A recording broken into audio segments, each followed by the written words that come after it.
নমস্কার বন্ধুরা, আমি Jaya village kitchen of Jaya চ্যানেলে তোমাদের সকলকে ওয়েলকাম জানাই। বন্ধুরা, তোমরা সবাই কেমন আছো? আশা করি ভালো আছো। আমিও ভালো আছি। বন্ধুরা, চলে এসেছি আজকে একটা নতুন রেসিপি নিয়ে তোমাদের কাছে। বন্ধুরা, আমি আজকে তোমাদেরকে ডিম দিয়ে ভাপা করে দেখাবো। চলো তাহলে আমি রান্নাটা করে নিই। বন্ধুরা, আমি একটা বাটি নিয়ে নিয়েছি, এর মধ্যে তেলটা মেখে দিচ্ছি বাটিটার গায়ে, যাতে ডিমটা লেগে না যায়।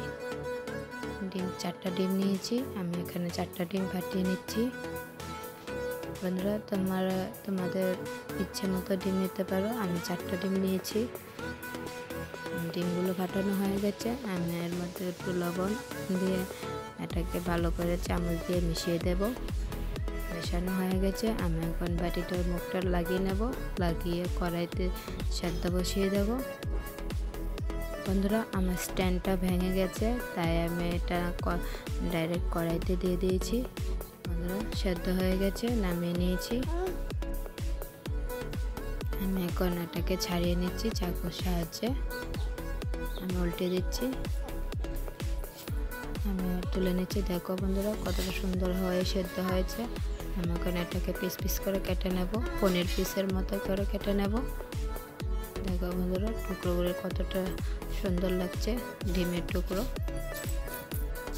আমি এখন এটাকে পিস পিস করে কেটে নিচ্ছি। দেখো, পনির পিসের মতো কেটে নিয়েছি। কাটাটা কমপ্লিট হয়ে গেছে। আমি এখন এগুলোকে তেল দিয়ে ভেজে নেব। কড়াইটা তেল গরম হয়ে গেছে, আমি এক এক করে ওখান দিয়ে নিচ্ছি, দিয়ে ভেজে নেব। বন্ধুরা, এটা না ভেজেও খাওয়া যায়, আর ভাজলে এটা ফ্লেভারটা ভালো আসে, তাই আমি ভেজে নিচ্ছি। তোমরা ইচ্ছা করলে ভাজতে পারো, নাও ভাজতে পারো।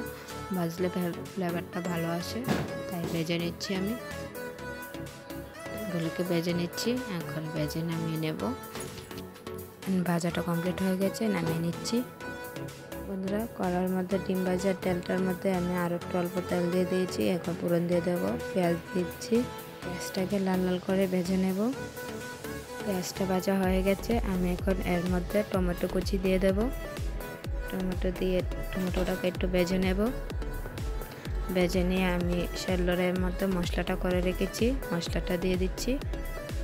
বন্ধুরা, আমি এখানে লঙ্কা বাটা, জিরে বাটা, ধনে বাটা, আদা রসুন বাটা, পেঁয়াজ বাটা একসাথে বেটে নিয়েছি, দিয়ে দিচ্ছি। বন্ধুরা, আমি এখানে স্বাদ মতো লবণ আর হলুদের গুঁড়া দিয়ে দেব, দিয়ে মশলাটাকে ভালো করে কষিয়ে নেব। বন্ধুরা, আমি একটু এর মধ্যে জল দিয়ে দেব। জল দিলে মশলাটা ভালোভাবে কষিয়ে নেব। জল দিয়ে হলুদ দিয়ে দিচ্ছি আর লবণ দিয়ে দেব, দিয়ে ওখানে একটু জল দিয়ে দেব, দিয়ে মশলাটাকে ভালো করে কষিয়ে নেব।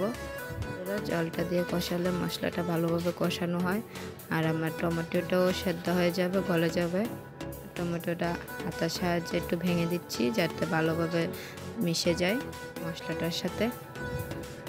বন্ধুরা, এর মধ্যে জল দিয়ে দেব। মশলাটা কষানো হয়ে গেছে, জল দিয়ে ঝোল দিয়ে দেব। বন্ধুরা, আমি এটাকে 2 মিনিট জাল দিয়ে ফুটিয়ে নেব। ঝোলটা ফুটে গেছে। বন্ধুরা, আমি এখন এর মধ্যে ভেজে রাখা ডিমগুলি দিয়ে দিচ্ছি।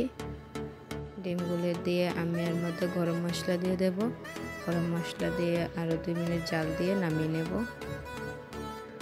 বন্ধুরা, আমার রেসিপিটা তোমাদের কাছে কেমন লেগেছে অবশ্যই কমেন্ট করে জানাবে। আর আমার চ্যানেলের নতুন সদস্যদের আমার চ্যানেল অনেক ওয়েলকাম। আমার চ্যানেলটাকে লাইক সাপোর্ট করে আমার পাশে থাকবে। আর আমার পুরনো বন্ধুদের অনেক ধন্যবাদ আমার পাশে থাকার জন্য। বন্ধুরা, আমাকে সামনে এগোতে সাহায্য করবে।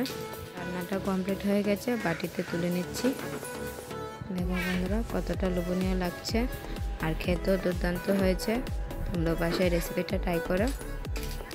তোমাদেরকে অসংখ্য ধন্যবাদ তোমাদের মূল্যবান সময় দিয়ে আমার ভিডিওটি দেখার জন্য। আমার পাশে থাকার অনুরোধ রইল বন্ধুরা।